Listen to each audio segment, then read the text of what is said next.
আসসালামু আলাইকুম। আশা করি সবাই আপনারা ভালো আছেন।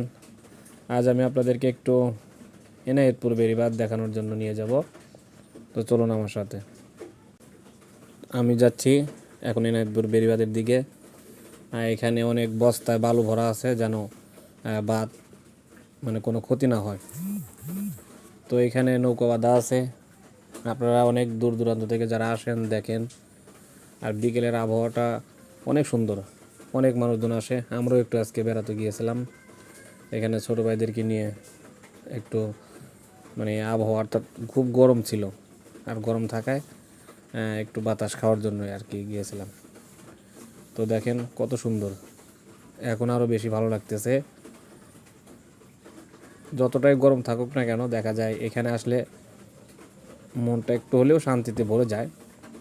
কারণ হালকা হালকা বাতাস, যমুনা নদীর যে দৃশ্য, এখন বর্তমানে অনেক স্রোত আছে।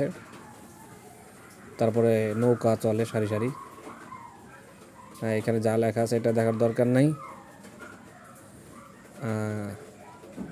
সত্যি অসাধারণ, বিশেষ করে বিকেলের আবহাওয়াটা। তো